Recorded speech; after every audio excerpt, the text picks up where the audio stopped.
Hey guys, welcome to India online form YouTube channel. Guys, आज की इस video में हम बात करने वाले हैं UPSC new recruitment notification civil service और Indian forest service examination 2023 online form process के बारे में। कैसे आप सभी एलिजिबल कैंडिडेट्स आईएएस और आईएफएस के 1105 खाली पदों को भरने के लिए ऑल इंडिया से अपने ऑनलाइन फॉर्म फिल कर सकते हो। इसकी पूरी डिटेल हम आपको स्टेप बाय स्टेप रजिस्ट्रेशन से लेकर प्रिंट तक दिखाएंगे। बस आपको इस वीडियो को स्किप किए बिना शुरू से लेकर एंड तक देखना है। उसके बाद वीडियो पसंद आए तो इसे लाइक और शेयर कर दें। चैनल पर नए हो तो इसे सब्सक्राइब कर लें। तो गाइस, बिना कोई वक्त गंवाए चलिए शुरू करते हैं। आपको इस वीडियो के डिस्क्रिप्शन बॉक्स में हमारी वेबसाइट ejobhub.in के इस पेज का लिंक मिल जाएगा। यहाँ पर आपको इस भर्ती के रिगार्डिंग पूरी डिटेल प्रोवाइड करा दी गई है। Indian civil services IAS exam 2023 और Indian forest services IFS exam 2023 UPSC के द्वारा कंडक्ट होने जा रहा है। 1100 से ज्यादा वैकेंसीज है, जिनके लिए आप 1 फरवरी 2023 से 21 फरवरी 2023 तक ऑनलाइन फॉर्म फिल कर सकते हो। बैचलर डिग्री धारक जिनकी आयु सीमा 21 से 32 साल के बीच में है वो अप्लाई कर सकते हैं। जनरल ओबीसी को 100 रुपए फीस जमा करानी है। एससी एसटी पीएच को कोई फीस और फीमेल को भी कोई फीस जमा नहीं करानी है। आपको इस पेज को नीचे स्क्रॉल डाउन करना है। इंपोर्टेंट लिंक सेक्शन में आकर ऑफिशियल नोटिफिकेशन पीडीएफ इस लिंक पर क्लिक करना है और इस भर्ती के ऑफिशियल नोटिफिकेशन को ओपन करके इसमें से आपको पूरी डिटेल रीड आउट कर लेनी है। पूरी डिटेल इस एडवर्टाइजमेंट में से रीड करने के बाद आप सिंपली इस भर्ती के लिए अपने ऑनलाइन फॉर्म फिल कर सकते हो। उसके लिए भी लिंक आपको हमारी वेबसाइट के इसी पेज पर प्रोवाइड कराया गया है। जी हाँ दोस्तों, यहीं पर आपको अप्लाई ऑनलाइन का ये डायरेक्ट रिसोर्स लिंक प्रोवाइड कराया गया है। जैसे ही आप इस लिंक पर क्लिक करोगे तो आपके सामने यहाँ पर यूनियन पब्लिक सर्विस कमीशन का ये ऑनलाइन पोर्टल खुल जाएगा। यहाँ पर आकर आपको अपनी ईमेल आईडी, पासवर्ड और ये कैप्चा फिल करने के बाद लॉगिन कर लेना है और उसके बाद अपना ऑनलाइन फॉर्म फिल कर देना है। आप यहाँ पर ईमेल आईडी के थ्रू, मोबाइल नंबर के थ्रू या फिर ओटीआर आईडी के थ्रू लॉगिन करके अपना फॉर्म फिल कर सकते हो। और अगर आप यहाँ पर फर्स्ट टाइम आए हो तो आपको यहाँ पर सबसे पहले अपना रजिस्ट्रेशन कर लेना है। न्यू रजिस्ट्रेशन इस लिंक पर क्लिक करने के बाद जैसे ही आप इस लिंक पर क्लिक करोगे तो आपके सामने यहाँ पर कुछ इस तरह से इंटरफेस खुल जाएगा। यहाँ पर आपको अपना रजिस्ट्रेशन कर लेना है अपनी बेसिक इंफॉर्मेशन प्रोवाइड कराते हुए। सबसे पहले यहाँ पर आपको अपना नाम एंटर करना है। नाम यहाँ पर आपको 2 बार एंटर करना है वेरिफिकेशन के लिए। उसके बाद आपको यहाँ पर अपना फुल नेम एंटर कर देना है। नेक्स्ट यहाँ पर आपको अपना जेंडर सिलेक्ट कर लेना है। जेंडर भी आपको यहाँ पर 2 बार सिलेक्ट करना है वेरिफिकेशन के लिए। उसके बाद यहाँ पर आपको अपनी डेट ऑफ बर्थ सिलेक्ट कर लेनी है। डेट ऑफ बर्थ भी यहाँ पर आपको 2 बार अपनी कंफर्मेशन के लिए सिलेक्ट करनी है। नेक्स्ट यहाँ पर आपको अपने फादर का नाम एंटर करना है। फादर का नाम भी आपको यहाँ पर 2 बार एंटर करना है। यहाँ पर आपको सभी डिटेल्स 2 बार एंटर करनी है वेरिफिकेशन के लिए। उसके बाद यहाँ पर आपको अपनी मदर का नाम एंटर करना है। मदर का नेम भी आपको 2 बार एंटर करना होगा। फिर आपको अपना माइनॉरिटी स्टेटस यहाँ से सिलेक्ट कर लेना है। अगर आप माइनॉरिटी कम्युनिटी के अंतर्गत आते हो तो आप यस करोगे और फिर यहाँ पर माइनॉरिटी ऑप्शन में जाकर आपको अपनी कैटेगरी सिलेक्ट कर लेनी है। और अगर नहीं आते हो तो यहाँ पर आप नो सिलेक्ट करोगे। नेक्स्ट यहाँ पर आपको अपना मोबाइल नंबर एंटर कर देना है 10 डिजिट का। उसके बाद आपको अपना अल्टरनेट मोबाइल नंबर ऐड कर देना है अगर आप ऐड करना चाहते हो। नेक्स्ट यहाँ पर आपको अपनी ईमेल आईडी एंटर करनी है। ईमेल आईडी आपकी एक्टिव एंड वैलिड होनी चाहिए। उसके बाद आप अपनी अल्टरनेट ईमेल आईडी एंटर कर सकते हो। फिर आपको यहाँ पर अपना 10th क्लास का रोल नंबर एंटर करना है। फिर आपसे यहाँ पर एक सिक्योरिटी क्वेश्चन पूछा गया है। आपको अपने अकॉर्डिंग क्वेश्चन सिलेक्ट कर लेना है और फिर यहाँ पर उसका आंसर आपको प्रोवाइड करा देना है। क्वेश्चन यहाँ पर आपको 2 पूछे गए हैं। सेकंड क्वेश्चन में आपको दूसरा क्वेश्चन यहाँ पर सिलेक्ट कर लेना है और फिर उसका आंसर आपको यहाँ पर एंटर कर देना है। नेक्स्ट यहाँ पर आपको ये कैप्चा कोड फिल करने के बाद सबमिट बटन पर क्लिक करना है। फिर आपके सामने यहाँ पर कुछ इस तरह से इंटरफेस खुल जाएगा। यहाँ पर आपके रजिस्ट्रेशन का पूरा प्रीव्यू आपको शो कर दिया गया है जो डिटेल्स आपने फिल की है। अब यहाँ पर अगर आप कोई चेंज करना चाहते हो तो आप अपडेट/चेंज हियर बटन पर क्लिक करके चेंज कर सकते हो। अदरवाइज अब आपको यहाँ पर आई एग्री इस बटन पर क्लिक करना है।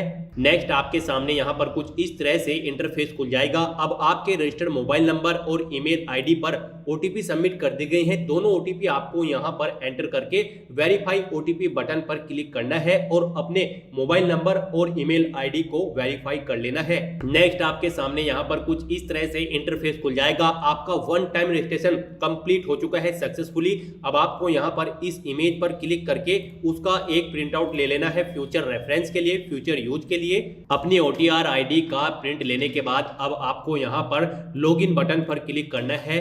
फिर आपके सामने यहाँ पर लॉगिन का इंटरफेस खुल जाएगा।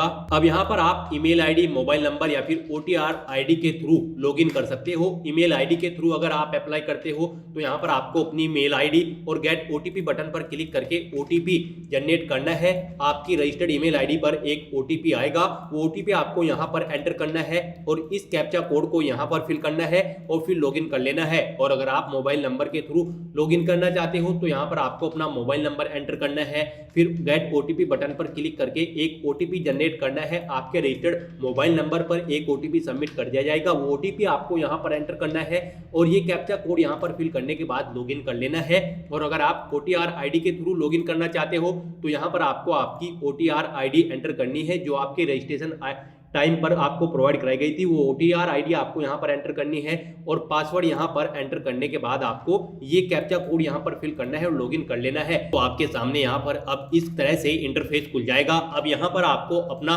पासवर्ड क्रिएट करना है। न्यू पासवर्ड फील्ड में जाकर आपको यहाँ पर अपना पासवर्ड क्रिएट कर लेना है। आपका पासवर्ड मिनिमम 8 कैरेक्टर का होना चाहिए और उसमें मिनिमम एक अपर केस लेटर, एक लोअर केस लेटर, एक इंटीजर नंबर और एक स्पेशल कैरेक्टर जैसे कि @ या फिर डॉलर होना चाहिए। मींस आपका पासवर्ड यहाँ पर अल्फा न्यूमेरिक फॉर्मेट में होना चाहिए। तो यहाँ पर अपना पासवर्ड क्रिएट करने के बाद अब आपको सबमिट बटन पर क्लिक करना है। फिर आपके सामने यहाँ पर आपका डैशबोर्ड खुल जाएगा। यहाँ पर आपको अपने डैशबोर्ड में लेटेस्ट नोटिफिकेशन इस लिंक पर क्लिक करना है। उसके बाद आपके सामने यहाँ पर कुछ इस तरह से इंटरफेस खुल जाएगा। यहाँ पर आपको सिविल सेवा प्रारंभिक परीक्षा 2023 और सिविल सेवा और भारतीय वन सेवा परीक्षा 2023 के सामने पंजीकरण बॉक्स में आकर भाग 1 के लिए यहाँ क्लिक करें, इस लिंक पर क्लिक करना है।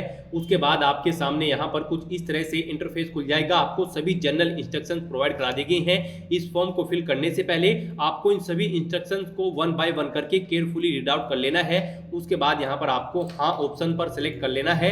उसके बाद आपके सामने यहाँ पर कुछ इस तरह से इंटरफेस खुल जाएगा। यहाँ पर आपको कुछ डिटेल्स ऑटोमेटिकली फिल मिल जाएंगी जो आपने 1 टाइम रजिस्ट्रेशन के दौरान फिल की थी। अब यहाँ पर आपको इस पेज को नीचे स्क्रॉल डाउन करना है और सबसे पहले यहाँ पर आपको अपना मैरिटल स्टेटस बताना है, आप मैरिड हो या फिर अनमैरिड। उसके बाद आपसे पूछा गया कि क्या आप PWBD कैंडिडेट्स हो, अगर हो तो आप यस करें और फिर यहाँ पर अपनी दिव्यांगता का प्रकार आप सिलेक्ट कर लें और अगर नहीं हो तो यहाँ पर आपको नो सिलेक्ट कर लेना है। फिर आपसे यहाँ पर आपकी कम्युनिटी पूछी गई है, यहाँ पर आपको अपनी कम्युनिटी सिलेक्ट कर लेनी है। फिर यहाँ पर अगर आप अनरिजर्व कैटेगरी से आते हो तो यहाँ पर आपको अपने जाति प्रमाण पत्र का नंबर यानी कि संख्या एंटर कर देनी है। उसके बाद आपको वो जाति प्रमाण पत्र किसने प्रोवाइड कराया था उस अधिकारी का नाम यहाँ पर आपको एंटर कर देना है। उसके बाद यहाँ पर आपको वो सर्टिफिकेट यानी कि आपका कास्ट सर्टिफिकेट किस डेट को प्रोवाइड कराया गया था वो डेट आपको यहाँ पर इस कैलेंडर में से सिलेक्ट कर लेनी है। गाइज यहाँ पर अगर आप अनरिजर्व कैटेगरी से बिलोंग करते हो या फिर आप फीमेल कैंडिडेट हो तो आपको कोई फीस जमा नहीं करानी है। जनरल और OBC कैटेगरी कैंडिडेट को यहाँ पर 100 रुपये फीस जमा करानी होगी। उसके बाद यहाँ पर आपको अपनी एजुकेशनल क्वालिफिकेशन सिलेक्ट कर लेनी है। यहाँ पर आपके पास बैचलर डिग्री होनी जरूरी है इन एग्जाम में पार्टिसिपेट करने के लिए, यानी कि IAS या फिर IFS के एग्जाम में। अगर आपने बैचलर डिग्री पास आउट कर रखी है तो यहाँ पर आपको फर्स्ट ऑप्शन सिलेक्ट कर लेना है और अगर आप फाइनल ईयर में अपेयर हो तो आपको यहाँ पर सेकंड ऑप्शन सिलेक्ट कर लेना है। आप अपने अकॉर्डिंग यहाँ से ऑप्शन सिलेक्ट कर सकते हो। नेक्स्ट आपसे पूछा गया कि आपकी ग्रेजुएशन में आपके पास कौन सा सब्जेक्ट था जिससे आपने अपनी ग्रेजुएशन कंप्लीट की है, तो ये वो सब्जेक्ट आपको यहाँ पर सिलेक्ट कर लेना है। नेक्स्ट आपसे पूछा गया है आप किस परीक्षा में सम्मिलित होना चाहते हैं, तो यहाँ पर आपको सिविल सर्विसेज या फॉरेस्ट सर्विसेज सिलेक्ट कर लेना है। फिलहाल यहाँ पर सिविल सर्विसेज ऑप्शन आ रहा है। यहाँ पर आप फॉरेस्ट सर्विसेज एग्जाम के लिए भी ऐसे ही अप्लाई कर सकते हो, तो यहाँ पर आपको सिविल सर्विसेज सिलेक्ट कर लेना है। उसके बाद यहाँ पर आपको अपना एड्रेस एंटर कर देना है। अपना एड्रेस एंटर करने के बाद अब यहाँ पर आपको कंटिन्यू बटन पर क्लिक करना है। नेक्स्ट आपसे पूछा गया कि क्या आप आयु में छूट का दावा करना चाहते हो, अगर चाहते हो तो आप यहाँ पर यस सिलेक्ट करें और फिर यहाँ पर आपको अपना श्रेणी कोड का चयन कर लेना है। उसके लिए आपको क्लिक बटन पर क्लिक करके यहाँ पर एज रिलेक्शन कैटेगरी सिलेक्ट कर लेनी है और अगर आप आयु में छूट का दावा नहीं करते हो तो यहाँ पर आपको नो सिलेक्ट कर लेना है और फिर आपको कंटिन्यू लिंक पर क्लिक कर देना है। नेक्स्ट आपके सामने यहाँ पर कुछ इस तरह से इंटरफेस खुल जाएगा। अब यहाँ पर आपको अपना फोटो आइडेंटिटी कार्ड सिलेक्ट कर लेना है। आप अपनी चॉइस के अकॉर्डिंग कोई भी फोटो आइडेंटिटी कार्ड यहाँ से सिलेक्ट कर सकते हो, जैसे कि Aadhaar card, voter ID card, driving licence, PAN card, आप अपने अकॉर्डिंग यहाँ से ऑप्शन सिलेक्ट कर सकते हो। फिर आपसे पूछा गया कि क्या आप अपने आधार संख्या के लिए अपनी सहमति यहाँ पर प्रदान करते हो, तो यहाँ पर आपको यस या नो ऑप्शन सिलेक्ट कर लेना है। फिर यहाँ पर आपको अपने आधार कार्ड का नंबर या फिर वोटर आईडी कार्ड का नंबर एंटर कर देना है। नेक्स्ट यहाँ पर आपको अपने फोटो पहचान पत्र संख्या की पुष्टि यानी कि एक बार फिर से आपको वही नंबर एंटर कर देना है कंफर्मेशन के लिए। उसके बाद यहाँ पर आपसे पूछा गया है कि आपका स्नातक यानी कि बैचलर डिग्री जो आपके पास है, ग्रेजुएशन डिग्री, उसमें आपने कितने % मार्क्स ऑब्टेन किए हैं वो यहाँ पर आपको एंटर कर देने हैं। फिर यहाँ पर आपसे पूछा गया कि आप सिविल सेवा में कितनी बार आपने प्रयास किया है, यानी कि अब से पहले आप कितनी बार सिविल सर्विस एग्जामिनेशन में पार्टिसिपेट कर चुके हो, वो यहाँ पर आपको एंटर कर देना है। और अगर आप फर्स्ट टाइम यहाँ पर पार्टिसिपेट करने जा रहे हो तो यहाँ पर आपको 0 एंटर कर देना है। उसके बाद यहाँ पर आपको इस पेज को नीचे स्क्रॉल डाउन करना है और फिर यहाँ पर आपसे पूछा गया है CSM परीक्षा के लिए केंद्र। जी हाँ दोस्तों, यहाँ पर आपको अपना एग्जामिनेशन सेंटर सिलेक्ट कर लेना है। आप अपनी चॉइस के अकॉर्डिंग यहाँ से एग्जामिनेशन सेंटर सिलेक्ट कर सकते हो। फिर आपसे पूछा गया है पेपर फर्स्ट से पेपर 4 की परीक्षा के लिए आप कौन सी भाषा का माध्यम यहाँ पर सिलेक्ट करना चाहते हो, यानी कि आपका पेपर किस लैंग्वेज में होना चाहिए, आप यहाँ से ऑप्शन सिलेक्ट कर सकते हो। फिर आपसे यहाँ पर छठे और सातवें पेपर के लिए वैकल्पिक विषय का चयन करने के लिए कहा गया है। अब आप अपनी चॉइस के अकॉर्डिंग यहाँ से अपना वैकल्पिक विषय चयन कर सकते हो। उसके बाद छठे और सातवें पेपर के वैकल्पिक विषय का भाषा माध्यम आपको यहाँ से सिलेक्ट कर लेना है कि आपका छठा और सातवां जो वैकल्पिक विषय है किस लैंग्वेज में आप अपना वो पेपर चाहते हैं, हिंदी या फिर इंग्लिश। आप अपनी चॉइस के अकॉर्डिंग यहाँ से ऑप्शन सिलेक्ट कर सकते हो। नेक्स्ट आपसे पूछा गया कि क्या आप अरुणाचल प्रदेश, मणिपुर, मेघालय, मिजोरम, नागालैंड या फिर सिक्किम के रहने वाले हैं। अगर रहने वाले हैं तो यस करें और यहाँ पर फिर आपको अपने कुछ और डिटेल्स फिल कर देनी है, जैसे कि पेपर ए हेतु भारतीय भाषा प्रश्न पत्र देने से छूट का दावा करते हैं, या फिर यदि नहीं तो पेपर ए हेतु भाषा का चयन करें। मूल निवास प्रमाण पत्र संख्या आप एंटर करें।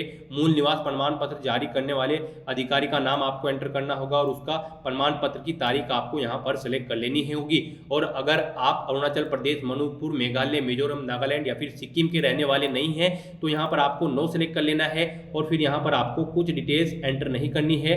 अगर आप इन स्टेट्स में नहीं रहते हो तो यहाँ पर अब आपको पेपर ए हेतु अपनी भाषा का चयन कर लेना है। आप अपनी चॉइस के अकॉर्डिंग यहाँ से कोई भी भाषा का चयन कर सकते हो और फिर यहाँ पर अब आपको कंटिन्यू लिंक पर क्लिक कर देना है। नेक्स्ट आपके सामने यहाँ पर कुछ इस तरह से इंटरफेस खुल जाएगा। यहाँ पर आपको आपके एप्लीकेशन फॉर्म का पूरा प्रीव्यू शो कर दिया गया है। आपको सभी डिटेल्स चेकआउट कर लेनी है और अगर कहीं पर कोई मिस्टेक है तो आप अपडेट बटन पर क्लिक करके एडिट कर सकते हो और अपनी डिटेल्स को ओके कर सकते हो। और अगर यहाँ पर सब कुछ ओके है तो बस यहाँ पर आपको ये कैप्चा कोड एंटर करना है और आई एग्री, मैं सहमत हूँ, इस बटन पर क्लिक कर देना है। नेक्स्ट आपके सामने यहाँ पर कुछ इस तरह से इंटरफेस खुल जाएगा। यहाँ पर आपने ऑनलाइन आवेदन प्रक्रिया के पंजीकरण का भाग 1 पूरा कर लिया है। आपको इस पेज को नीचे स्क्रॉल डाउन करना है। प्रिंट स्लिप, इस बटन पर क्लिक करके आपको अपनी स्लिप का प्रिंट आउट ले लेना है फ्यूचर यूज के लिए, फ्यूचर रेफरेंस के लिए। यहाँ पर आपको पंजीकरण संख्या भी प्रोवाइड करा दी गई है, आपको इसे नोट डाउन कर लेना है पार्ट 2 के रजिस्ट्रेशन करने के लिए, यानी कि फॉर्म फिल करने के लिए। यहाँ पर आपका पार्ट 1 रजिस्ट्रेशन कंप्लीट हो चुका है। अब आपको लेटेस्ट नोटिफिकेशन इस लिंक पर क्लिक कर देना है। फिर आपके सामने यहाँ पर कुछ इस तरह से इंटरफेस खुल जाएगा। अब यहाँ पर आपको पार्ट 2 रजिस्ट्रेशन के सामने upload photo sign and photo ID upload, इस लिंक पर क्लिक करना है और अपना फोटो, सिग्नेचर और आईडी कार्ड अपलोड कर देने हैं। उसके बाद यहाँ पर आपको सेंटर सिलेक्शन करना है और फिर अपनी सहमति देते हुए आपको डिक्लेरेशन करना है और अपना फॉर्म सबमिट कर देना है। तो यहाँ पर अब आपको upload photo sign and photo ID upload, इस लिंक पर क्लिक करना है। उसके बाद आपके सामने यहाँ पर कुछ इस तरह से इंटरफेस खुल जाएगा। अब यहाँ पर आपको अपना फोटो, सिग्नेचर और आईडी कार्ड अपलोड कर देने हैं। यहाँ पर आपको अपने ये सभी डॉक्यूमेंट्स अपलोड करने के से पहले जनरल इंस्ट्रक्शंस को रीड कर लेना है। आपको यहीं पर क्लिक हियर, यहाँ क्लिक करें, इस लिंक पर क्लिक करना है। यहाँ पर आपको आपके डॉक्यूमेंट के रिगार्डिंग सभी निर्देश प्रोवाइड कराए गए हैं, जैसे कि आपका फोटो 20 से 300 KB के बीच में होना चाहिए, उसका फॉर्मेट यहाँ पर JPG या फिर JPG या फिर PNG होना चाहिए। उसके बाद यहीं पर आप ऐसे ही अपने सिग्नेचर और आईडी कार्ड के अकॉर्डिंग अपनी सभी जनरल इंस्ट्रक्शन रीड कर सकते हो। उसके बाद यहाँ पर आपको चूज फाइल बटन पर क्लिक करना है, फाइल को सिलेक्ट कर लेना है और फिर यहाँ पर अपलोड इमेज, इस लिंक पर क्लिक करके इन सभी डॉक्यूमेंट्स को अपलोड कर देना है। अगर यहाँ पर आपका फोटो या सिग्नेचर का साइज कम या ज़्यादा है तो यहाँ पर आप how to decide photograph and signature image, click here, इस लिंक पर क्लिक करके आप अपने ये सभी डॉक्यूमेंट्स का साइज अब इन रिक्वायरमेंट के अकॉर्डिंग आप रिसाइज कर सकते हो। तो इस तरह से यहाँ पर अपना फोटो, सिग्नेचर और आईडी कार्ड अपलोड करने के बाद अब आपको कंटिन्यू बटन पर क्लिक कर देना है। इस तरह से यहाँ पर आपका फोटो, सिग्नेचर और आईडी कार्ड अपलोड हो जाएंगे। अब यहाँ पर आपको centre selection and agreeing to declaration, इस लिंक पर क्लिक करना है। उसके बाद आपके सामने यहाँ पर कुछ इस तरह से इंटरफेस खुल जाएगा। अब यहाँ पर आपको अपना एग्जामिनेशन सेंटर सिलेक्ट कर लेना है। एग्जामिनेशन सेंटर सिलेक्ट करने के बाद यहाँ पर आपको घोषणा पत्र रीड आउट कर लेना है और उसके बाद यहाँ पर आपको मैं घोषणा को पढ़ लिया है और सहमत हूँ, फाइनली सबमिट, अंतिम रूप से जमा करें, इस लिंक पर क्लिक कर देना है। इस तरह से यहाँ पर आपका एप्लीकेशन फॉर्म सक्सेसफुली सबमिट हो चुका है। अब आपको for application state services pre examination 2023 इस लिंक पर क्लिक कर देना है। यहाँ पर आपको आपके एप्लीकेशन फॉर्म का स्टेटस शो कर दिया जाएगा। यहाँ पर पार्ट 1 और पार्ट 2 का दोनों का स्टेटस आपको यहाँ पर कंप्लीट शो हो जाएगा ग्रीन कलर में। अगर आप यहाँ पर जनरल या फिर ओबीसी कैटेगरी से बिलोंग करते हो तो आपको एप्लीकेशन फीस भी जमा करानी है, और अगर आप रिजर्व कैटेगरी से बिलोंग करते हो तो आपको कोई एप्लीकेशन फीस का अमाउंट जमा नहीं कराना है। आपका एप्लीकेशन फॉर्म सक्सेसफुली सबमिट हो चुका है। तो यहाँ पर अब आपको व्यू/प्रिंट एप्लीकेशन, इसके नीचे यहाँ पर क्लिक हियर का लिंक शो हो जाएगा। यहाँ पर आपको इस लिंक पर क्लिक करना है। फिर आपको आपके एप्लीकेशन फॉर्म का पूरा प्रीव्यू यहाँ पर शो कर दिया गया है। आपको यहाँ पर इस प्रिंटर की इमेज पर क्लिक करके अपने एप्लीकेशन फॉर्म का एक प्रिंट आउट ले लेना है, फ्यूचर यूज के लिए, फ्यूचर रेफरेंस के लिए। तो दोस्तों ऐसे आप अपना यूपीएससी, आईएएस और आईएफएस का ऑनलाइन फॉर्म फिल कर सकते हो। आज की वीडियो में बस इतना ही। आई होप ये वीडियो आपको पसंद आई होगी। अगर पसंद आई हो तो इसे लाइक और शेयर करें, चैनल पर नए हो तो इसे सब्सक्राइब कर लें। Thanks for watching.